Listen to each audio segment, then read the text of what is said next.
This meeting is being recorded. Yeah. Thank you, Zoom, for letting us all know. So welcome. For those of you who joined me the first voluntary session, again, my name is Ryan Shaw. I'm Associate Professor of Educational Technology in the School of Education. This is EDU 556, Technology for Instruction and Management. This is a voluntary session. We've just gone through the first 3 modules, and we're now in module 4, which is using data to improve student achievement. This is a very meaningful module. The reason being is that pretty much every teacher, every higher ed professional, pretty much everybody's going to be dealing with student data and being able to analyze it and kind of make informed instructional decisions based on the data analyses. The nice thing about this is that I'm not asking for you to become or write a dissertation and do some sort of massive statistical analysis. It's just about looking at data and making informed decisions about what are your next steps. But again, like anything that we do in this course, there's a lot of real world application where actually you're taking data, you're making decisions, but you're also doing a lot of exploring a lot of technology skills. For instance, manipulating data in the form of Excel, working with the graphs in Excel, but also, of course, then writing, kind of like a semi-report. So I'll kind of dig in real quick, and I'll have plenty of time for questions. I'll stop and ask for times for questions, so don't feel like if you miss like a time to get a hold of me, I will promise to give you plenty of time for questions.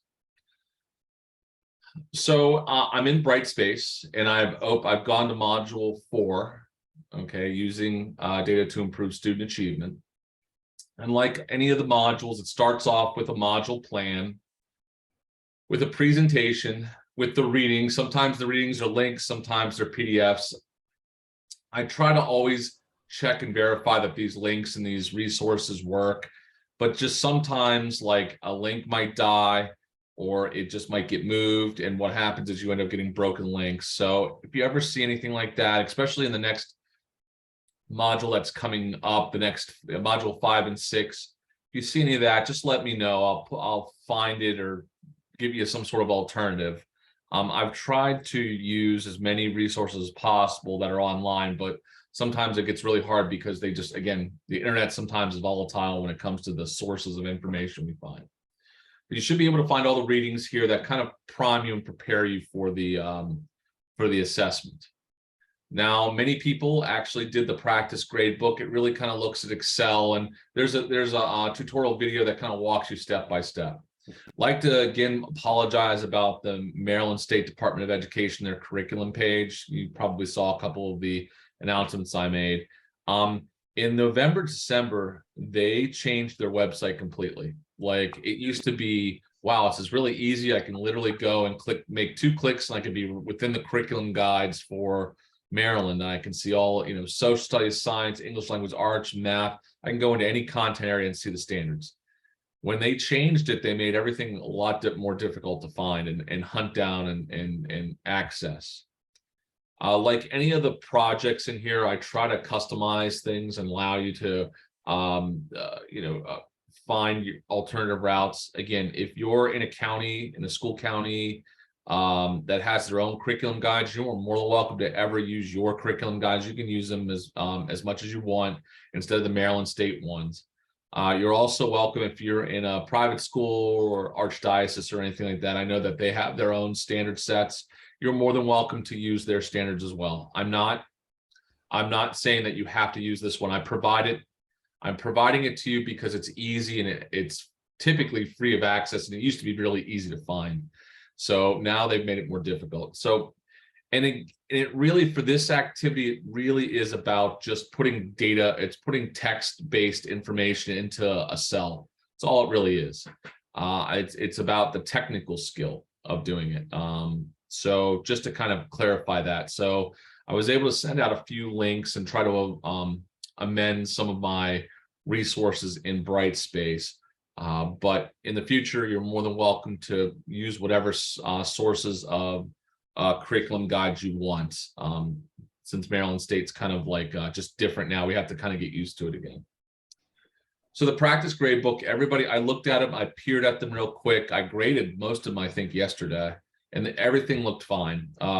This was some people are expert or avid users of Excel. Some people probably have barely ever opened up a spreadsheet. So I get kind of a wide variety of skill sets in my class.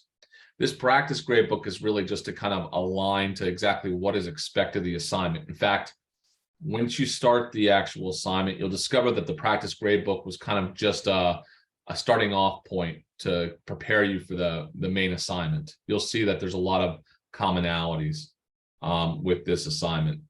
I'll quickly open it up and just show you what I'm talking about.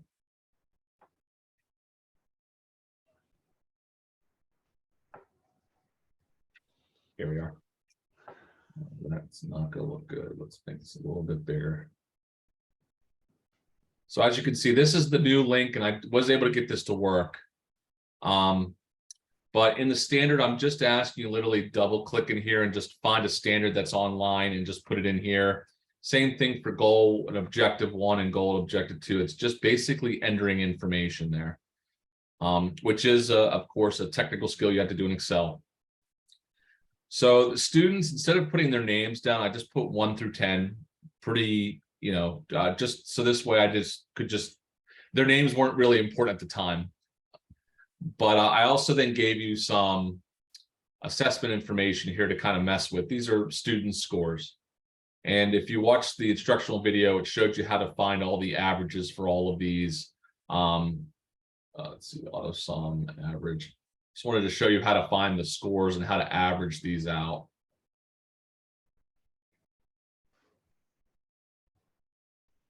And I will not bore you to death with me doing this real quick, but there we are.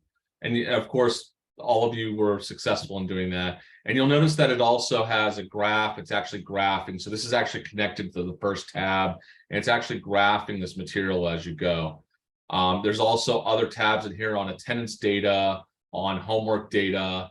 There's also even additional data in here about the students when it comes to PARC. Used to be the assessments that students used to take in public schools. And of course, I also provided, do these students have individual education plans? Are they English language learners? And I also provided a few more little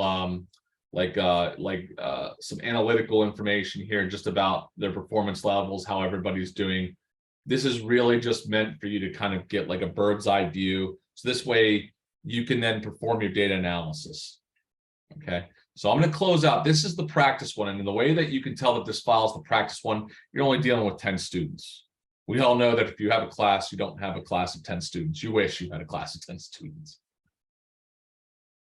Okay, so I'm going to dive at this point. Are there any questions about the practice grade book? I'm going to dive into the main assessment in just a minute. Okay. So if you scroll on down to the very bottom of module 4, you'll see that there's this instructional block that says using data to improve student achievement. It gives you a prompt if you're a classroom teacher preparing for a data conversation. I used to have these when I was a 3rd grade teacher all the time. And your school improvement team is talking about the goals of the school. You have to not only do like a little bit of work in Excel, do the technology skills where you're actually manipulating the data, you're actually finding averages, you're labeling the graph, you're looking at the data, but you also have to perform a data analysis and instructional and then make instructional decisions. I'll talk about that in a minute. So if you click on the link to the assignment, you're going to come in here and it gives you the same prompt, but it gives you 3 documents. The first one is the task description. If you open this document up, it basically is going to give you all the information I talked about. So it gives you kind of like a description of what the assessment is. And here are all your directions here. And in these directions, I'll make it a little bit bigger. I'm already at 220%. There we are. So it talks about what the goals are for the school improvement plan, and that all students will achieve an average score of 7 out of 10 on all 3 of the averages.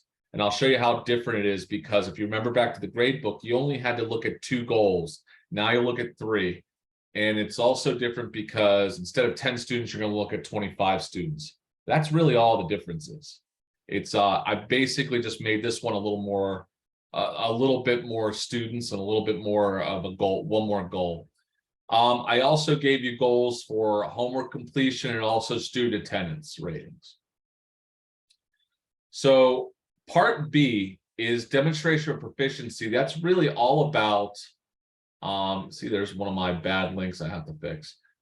This is all about just doing the data in the grade book. Okay, so part B is you have to do the grade book. So I'm going to come back here and you'll see task grade book right here. It even says 2023. And here you go. Oh, sorry, I went small. There we are. So you can see that there's student names now. There's 25 students. There's still, there's still 5 assessments under each goal. But instead of just 2 goals, there's 3 goals. It's really not, again, I really just made it a little bit more, I just added a little bit more data to the chart from the practice to the actual assessment. So you'll do the same thing. You'll find all the averages for the goals. You'll find the averages per this for the students for each assessment. So you'll keep on finding all of the averages just like you did before on that tab. So this is just like we did the practice. We're just going through and highlighting them and going, okay. And for the goals, we're just taking the goals like we did the last time, but we're just adding an extra goal. Yeah, you can go and you can find a different goal if you want to. Right. On the same goal. It was just, I'm literally, it's just like a step up beyond what you did for the practice grade book. Okay. Okay. For the goal, there's nothing right here right now, but you'll obviously, once you start plugging in the data, all these bar graphs are going to show up. All the line graphs, the bar graphs, I think I have line graphs here, are going to start showing up. And what you'll do is you'll have to obviously label the X, the Y axis, the title of the graph, all of that information, just like you did for the graph. Just like you did for the practice gradebook. Okay. The attendance gradebook, you'll see that, you'll do the same exact thing. You'll calculate how many days they're present in 30 days. So you'll do the same thing you did before. And it'll also find a percentage for you. You also do homework, and it's, again, the proficiency levels out of 5, like 5 is absolutely they did perfect all the time. 1 is obviously they didn't do very well. So you can find the averages here. And of course, there's a section on additional data as well, like how they did, it's more information how they did on standardized tests. And you can even say I got rid of the park here because they kind of retired that. Individual IEPs, English language learners, it gives you a little bit more information about each student. So this way you can start to make some decisions about your diverse learning population, because we know how diverse classrooms are. So you'll work inside your grade book, you'll do that. And again, if you're like, oh, where's your video? It's really hard. You can always go back to the practice grade book and kind of just transfer those skills. If not, this third document is our step-by-step instructions on how to do everything with the grade book. See this? It even tells you where to go, what cell to click in, what to do. It gives you step-by-step instructions. So this way, if you're not very savvy with Excel, you can go here and it gives you every single command to go to. Or we can use the video that you from before. Yes. It's the same. It's Okay. just remember, it's a little different because that's based on the practice video. But yes, you can. You can absolutely. But same process, right? It would be the same process. Yeah. Same process. Yep. Okay. At this point, are there any questions about the grade book component? That is the Excel spreadsheet, any of the technical skills, finding the averages, putting text inside of the cells, any of that? Just a quick question. So in the practice one, you already had the graph populated for us. So once we do the grade book, is that going to populate, or is there something in between there that we have to do? It's blank. Are you talking about the second tab? Yeah. Well, yeah. The It second will. one, yeah. Once you start doing all the averages, it'll show up. It's Okay. because right now it's blank. It's the tab is programmed. Once you find the averages, all the averages will show up on the next tab. Okay. But it shows up automatically once we start putting the information in. Yes. Yep. Once you put averages in, you'll start to see the graphs show up. Okay. So what I want to do now is I'm going to go back to my task description. And that's the tutorial. Let me go back to here it is. Okay. So now that's kind of like part one.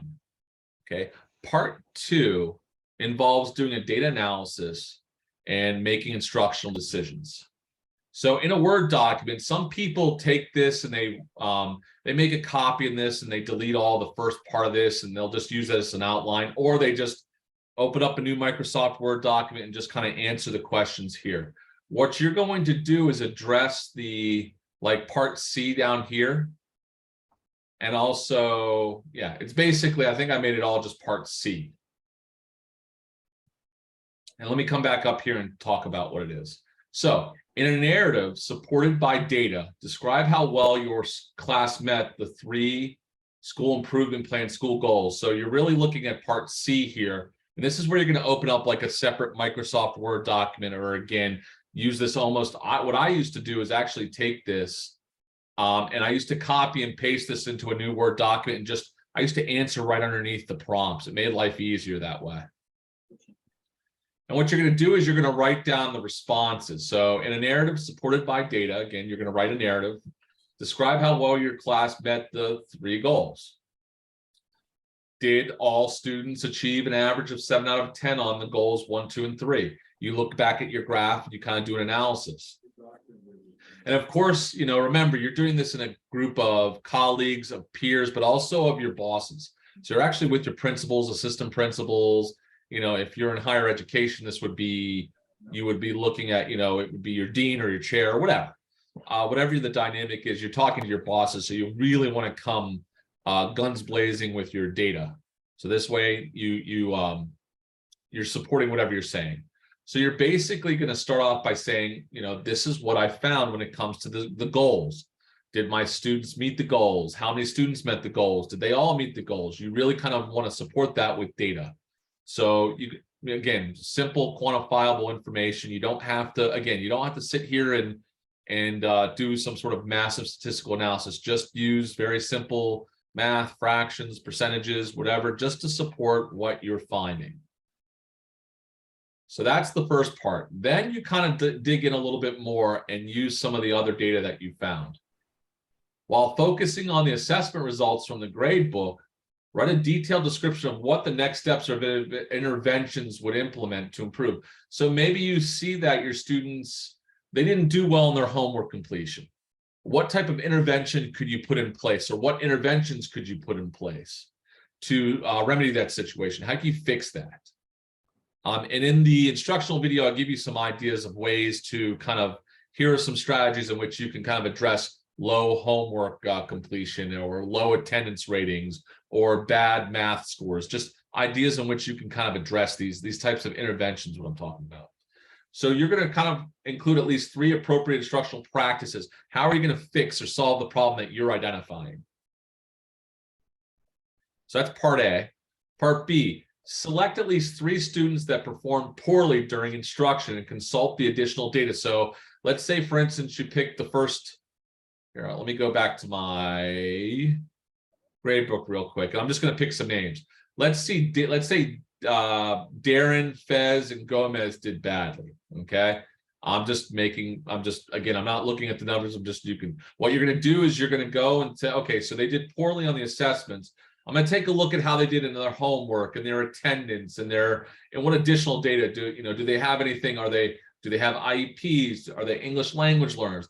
I really want to take those 3 and again, did these students have any exceptionalities that now changes the dynamic of instruction? So did they have some sort of, was there some sort of exceptionality, or did they have something going on that maybe we need to address? Create 3 short little differentiated instructional plans. It doesn't have to be something really thick, but if you find that your student, like one of them is an English language learner and they're not they're kind of floundering in their math, you know, what type of instructional plan could you put in place to help that you could get them help or a one-on-one additional help, or you could reteach them. You can send support homes. There's a lot of strategies that you can come up with. So you're going to want to make those strategies and kind of describe what can you do to try and address those 3 students that you selected. And you get to select what who the 3 students are. The plan should have should help organize and manage like individual instruction to provide targeted, focused, intensive instruction that improves or enhances learning. So it asks you to include their name, their, you know, what's their exceptionality, and several instructional strategies to try and improve their academic performance. And we all know that there's, you know, homework, sometimes there's not much of an effect when it comes to the relationship between homework and academic achievement. Here you can kind of do that, but you know, attendance is. We definitely know attendance is associated with academic performance. So you could just make a compelling argument, or if you don't like that, obviously you can just go and just focus on attendance and not on homework completion. Okay, and finally, for the final component, is I provide you with one of the things that I ended up finding at elementary education, like I'm the program coordinator for elementary education and a lot of other places, is that teachers, both teachers that are starting off and even advanced, you know, teachers have been teaching in the field for years, is that sometimes we have issues with giving really good constructive feedback. So, and I'm not saying anybody's like that in this class. I'm just asking. It's a challenge that I really want us to kind of take up in this using data to improve student achievement, and that is kind of picking. I've given you 3 like small little student work samples, and what I'd like you to do is try and give them some constructive feedback. So this way you can kind of identify what their strengths are, what they need to improve upon. So I found some random like language arts tasks or some like problem solving tasks, and even like a little writing section here. No, And wait, are you making up something for a student? I'm a little confused on that, the examples. Hmm. So Are you using? if you keep reading, it says the students' names are Christian, Jermaine, and Tina. And what I've done is I've given you the student resource right here. This is their work. So you see how it says figure 1, Kristen? Kristen? This is what they did. So this is what they handed to you as a teacher. Laws are important because the red light helps us be safe. Christian. So what you would do is you would give that student feedback. You would provide them with feedback, you know, what they do well, what do they need to work upon. Where are we coming up with samples that the student would give us? Is that? No, I gave them to you. Okay. So we're using these. We're giving the feedback on these 3 specific examples you gave to us. Yep. Okay. Oh, Yeah. okay. Okay. The reason being is you know, some people, sometimes you're in a classroom, sometimes you aren't in a classroom. So what I ended up doing is I just found some student samples online that were in public domain. So this way teachers could come in here and they could give these students feedback. Because so we're looking at these actual samples. Yes. And we're giving feedback. Yep. Yes, you are. Okay.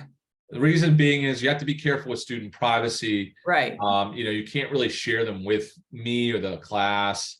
So it's just about watching out. So what I did was I found some samples in the public domain.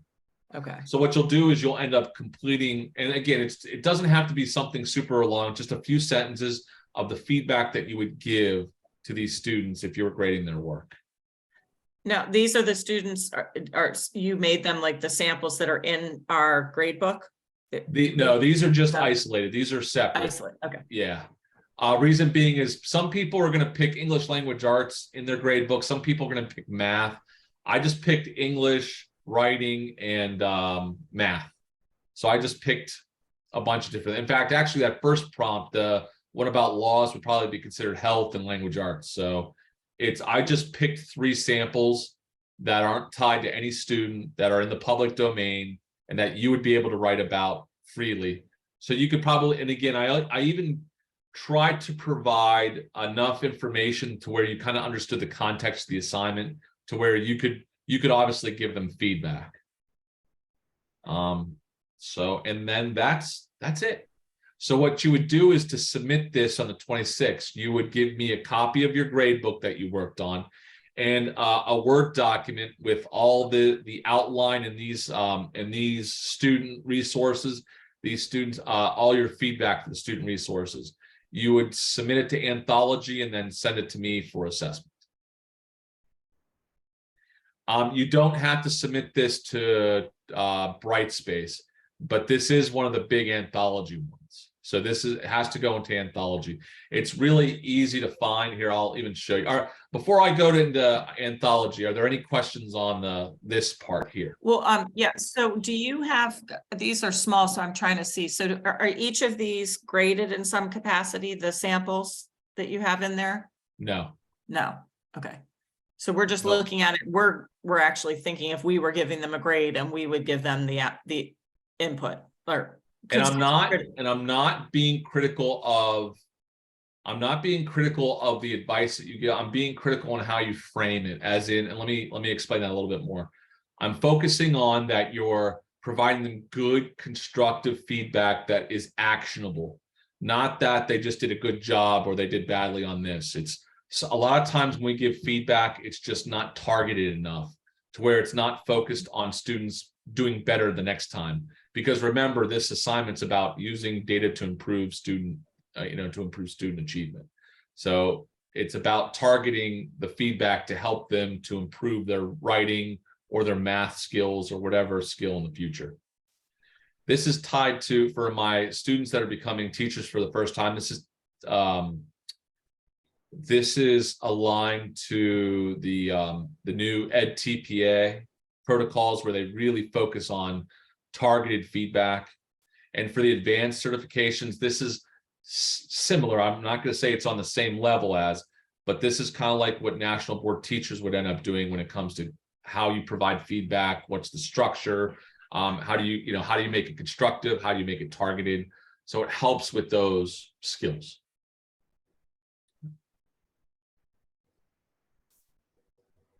Any other questions on this element, on how actually doing the analysis and the instructional decisions?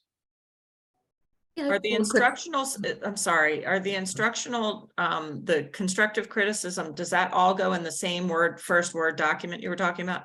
Yeah, that you a just separate? basically are kind of making a really long outline. Okay, Yep. but that's all part of the one Word document. Yeah. Okay, And again, if you put this on multiple documents, it's not the end of the world. I'm as long as I have all the criteria met for the assignment, I'm happy. So if you feel like you want to, do the analysis on one page and the instructional decisions on another, as long as it's all in the portfolio and I can grade it, that's fine with me.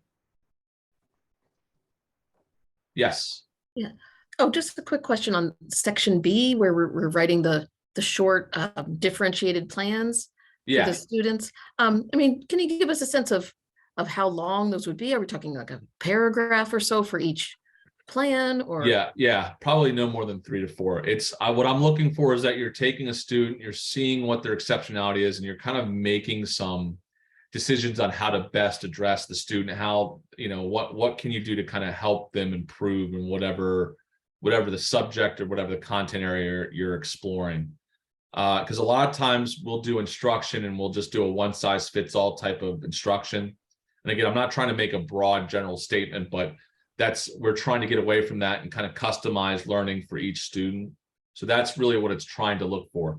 It's just a few sentences. Okay. It's not a lesson plan. So it's not like you're sitting there making 3 lesson plans for 3 students. I wouldn't torture you that bad. Right. Okay, that's helpful. Thank you. Okay, so what I want to do right now is just go to Anthology and show you where to put this all. So when you're done, you're going to have 2 documents. So this is Brightspace, and now I'm going to go to Anthology. Log in real quick.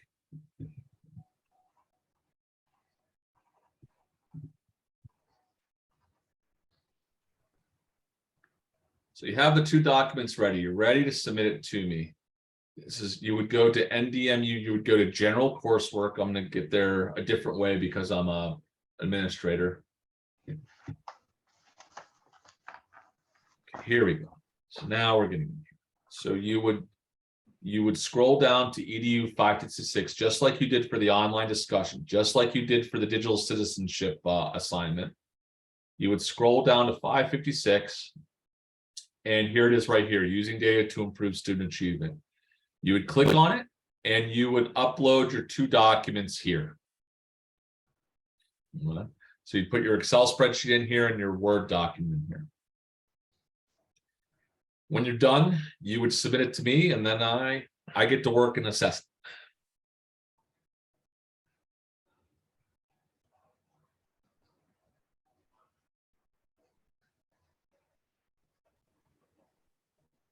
All right, so are there any other questions on the using data to improve student achievement assignment?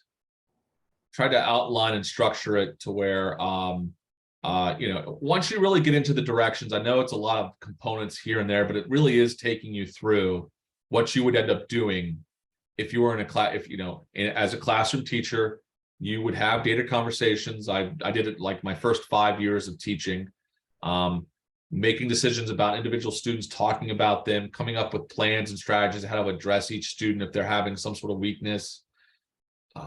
One thing I really wish I did have is kind of like that last component where we really focused on how to give really good constructive feedback that really is actionable, will help your students improve. Again, there's really no, I'm not really trying to limit what your ideas are for the feedback that you give, as long as it's constructive, it'll help them grow. And of course, frame it in a nice, positive, upbeat way. We're teachers, so we have to be their best cheerleaders, but obviously it's, I'm not asking you to fluff it for them, but you do want to kind of frame it nice and look for the positives and look what they need to work on.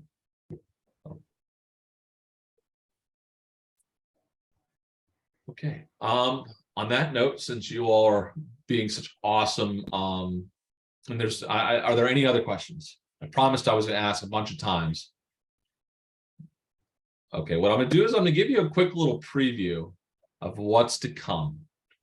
And if you go inside of Brightspace, you're not going to see these. The reason being is that I don't want to overload you with so much content that you're like, oh my goodness, this is just too much. I'm going to pop.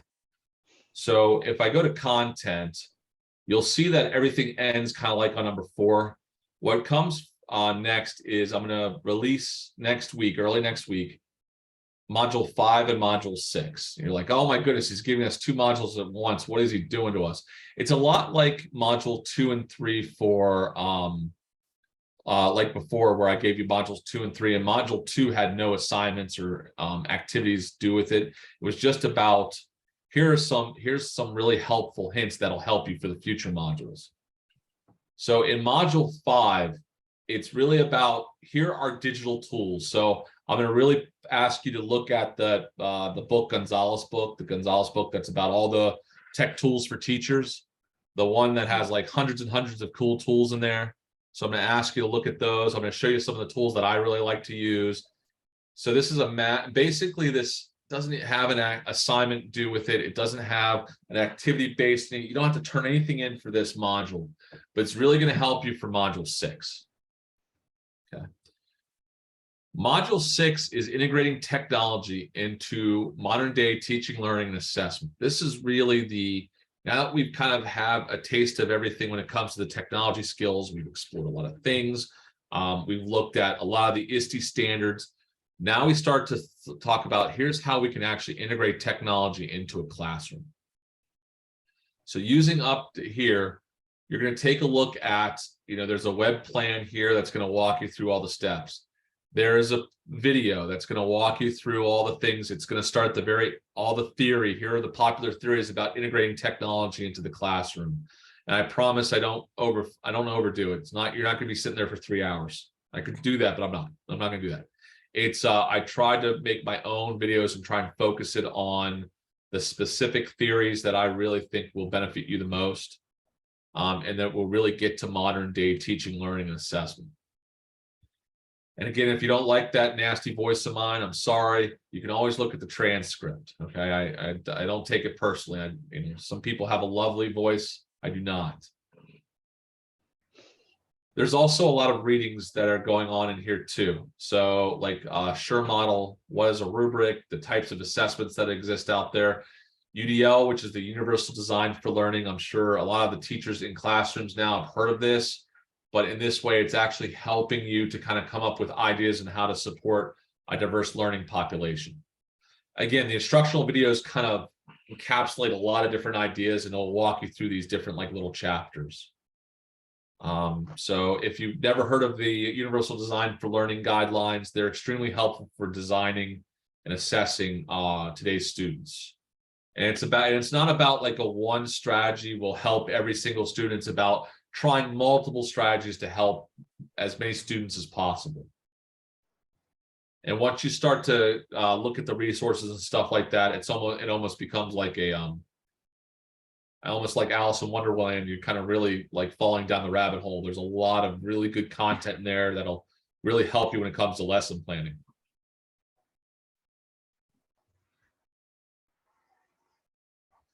Okay. So for module 6, there's 2 activities and 1 I'm sorry, there's 1 activity and 2 assessments. Yeah. And again, you don't know this because I haven't shared anything with you yet. Okay. The first thing I'm going to let me start with the activity and the big assignment.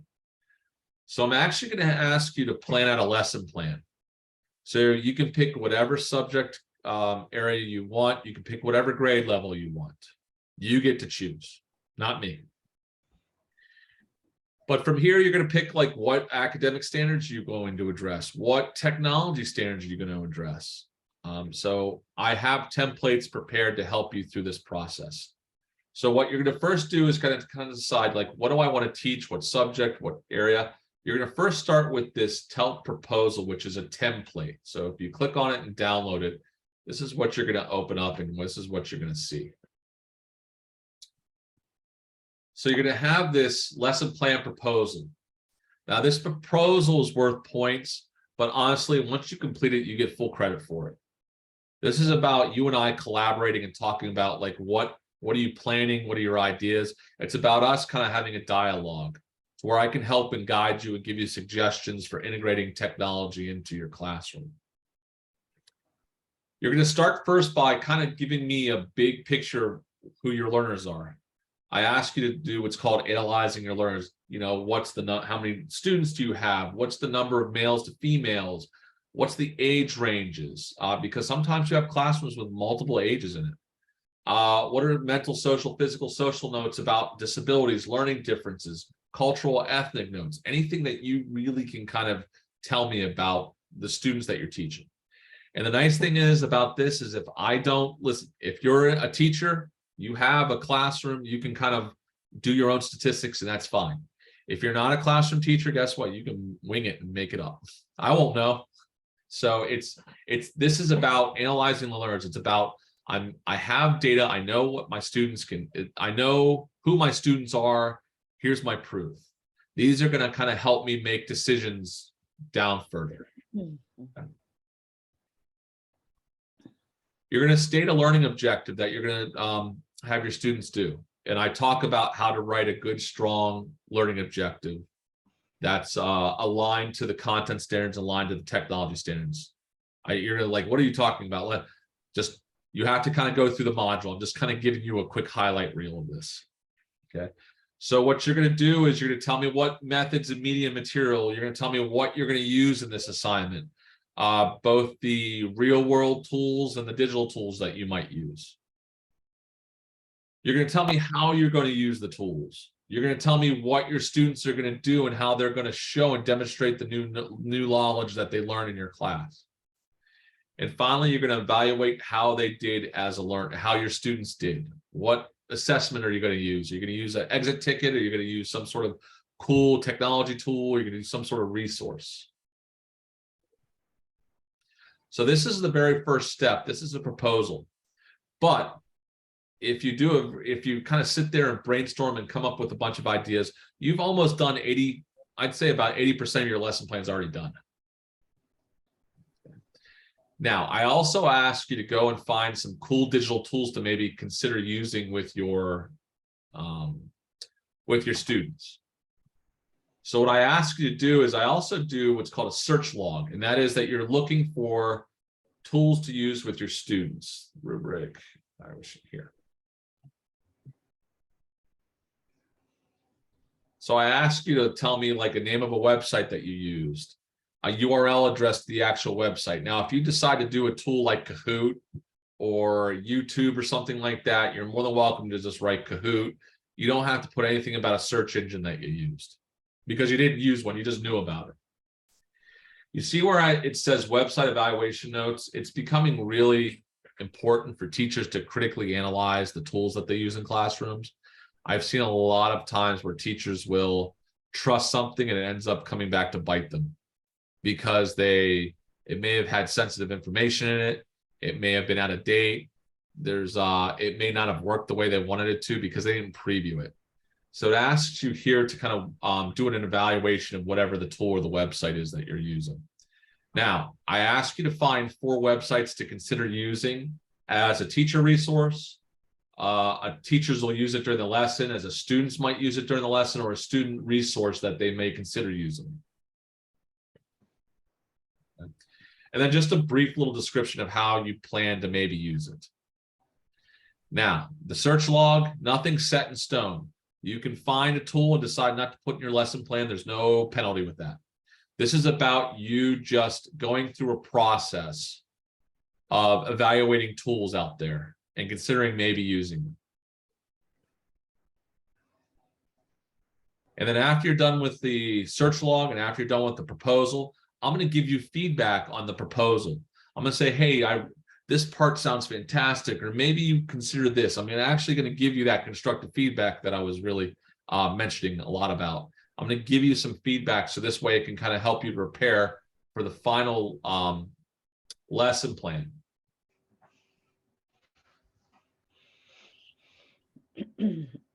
Which is, if you click on here, it's due March 12th. There is a lesson plan here, and it has a template with, there it is.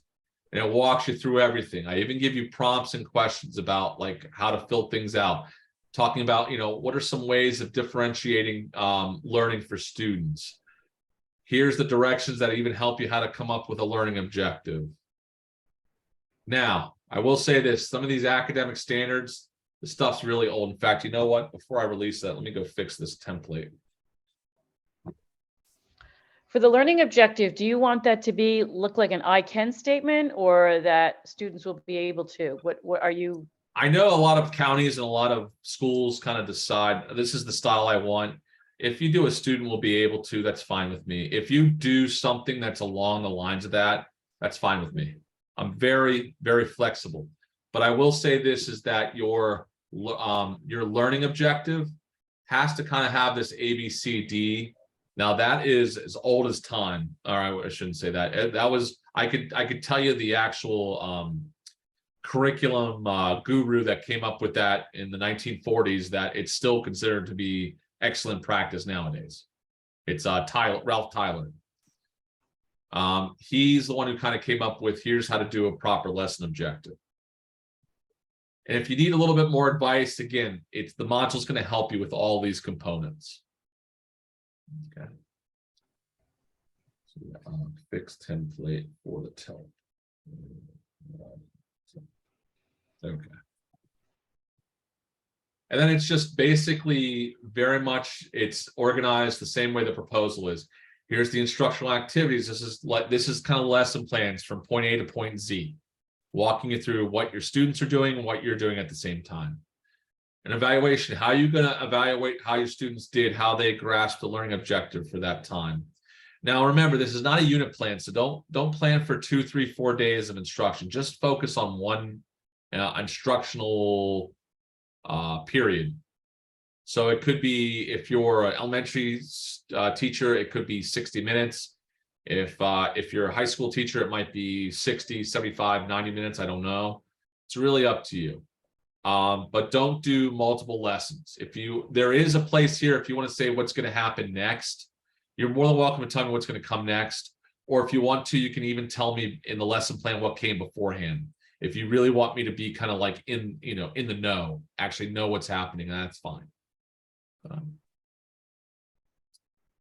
Now, if I've overloaded your brain for the day, I'm sorry. I did tell you this was just a sneak peek. You're going to get a lot more instruction and a lot more help starting next week. But I wanted to give the folks that came tonight and the folks that are going to watch this video tonight, I wanted to give you kind of a sneak peek that what's coming for the next modules, just so that you can be prepared. So you might want to think about a lesson that you really like, or a subject that you might be interested in that you'd like to write a lesson plan about and just have it. If you have a lesson plan on hand that you kind of want to integrate technology with, you're more than welcome to. Again, how the heck am I going to know? So just if you want to have one on standby, that's great. If not, if you want to start just fresh, that's why we do a proposal. So you can get that feedback and you can get the advice and suggestions. I am not expecting you to become sort of, again, I know that I have a wide variety of people when it comes to the teachers. I have some people that have never done a lesson plan before. I have some people that probably did a lesson plan 4 times today. I get that. I understand that. And I'm really focusing more on the integration of technology, and that you're kind of taking what we learn in theory. Again, you have to kind of go to the modules, and you will. What you're taking from theory and how you're kind of applying it, that you're applying it in good, positive ways, and not it's not just using technology for technology's sake. Mm-hmm. So any questions? And again, if I can't do it justice in the next couple minutes that we have left, I'm not gonna be mean and say you have to look at the module. It's just, there's a lot there. That's why I give a decent amount of time for this module. Are there any questions about what's coming up that I could do it justice and answer right now?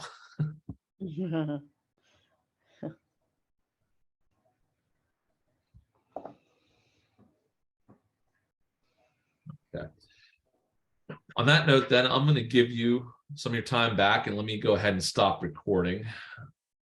Let's see. 1 second. I have to find my, yes.